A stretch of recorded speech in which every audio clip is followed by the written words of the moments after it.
What up, Hyperchange? Welcome to another episode. Stoked to announce a new partnership today with Coinsquare, a startup based out of Toronto. One of their employees hit me up to launch a new show, very similar to what I do with The Good News, where I recap the week in tech and finance. But this new show that I'm working on with them that you're watching right now is going to be called Blockchain Buzz, and it's going to be a weekly recap with all the fast headlines that you need to know in the digital asset and digital currency space. They're paying me a little bit of money to post this on their YouTube channel and their website as well. I'm just stoked about this show, so let's get started. Welcome to Blockchain Buzz, the weekly recap of digital assets and digital currency. Our first piece of news this week is that Bitcoin created fresh new all-time highs to over 7,800 USD and crossing $10,000 Canadian. This put the market capitalization of Bitcoin at briefly over 130 billion USD or over 160 billion dollars Canadian. To put things in perspective, Goldman Sachs' current market cap is only around 90 billion dollars USD. Fascinating to see that the network value of Bitcoin is now greater than some of the largest banks in all of North America. Part of the reason of what's driving this price is news from Halloween that CME, the Chicago-based futures exchange, will be launching its own Bitcoin futures,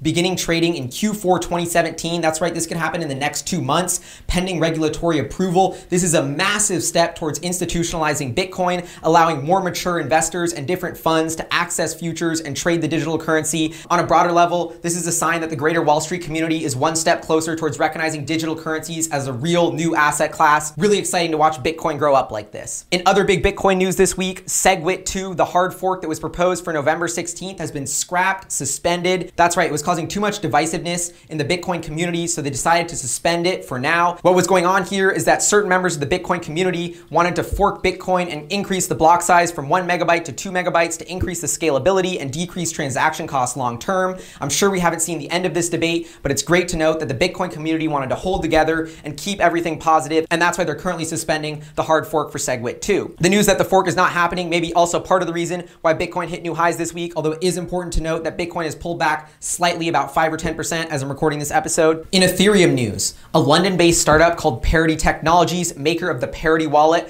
is causing huge drama within the Ethereum community. Apparently, they accidentally deleted a code library that allowed its users to access multi-signature accounts. This has frozen more than $280 million worth of Ethereum, supposedly, and this comes after news in July of this year when Parity was also hacked for $32 million on multi-signature accounts. This isn't great news at all, and taking a step back, it reinforces the importance of really thinking through and choosing who stores your digital assets or digital currencies, because that can really matter, because a lot of these are still young, new startups. They're not as established as the banks that you see in the traditional financial system. That is why it's super important to do your homework on where you're storing your digital assets. But it's also pretty interesting to note that the price of Ether is shaking off this news about the Parity hack. It's rising to 3-week highs at about $325 USD and $415 Canadian as I record this episode. In big bank crypto news, Michael Corbett, the CEO of Citigroup, was at a Bloomberg summit in New York this week and went on to say that he expects big governments to start launching their own versions of digital currencies.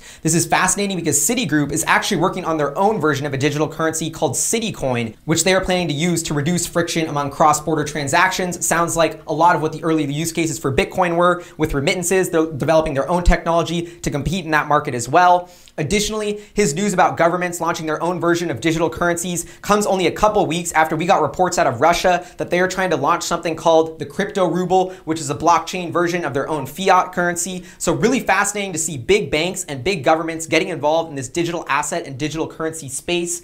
On one hand, this represents competition for the established players like Bitcoin and Ethereum, but on the other hand, this validates the disruptive potential of digital assets and digital currencies. All right, that wraps up this week's Blockchain Buzz weekly news recap of digital assets and digital currencies. Let me know what you guys think in the comments. Leave any links below of articles that I missed or articles that I should cover next week. See you guys next time. Peace.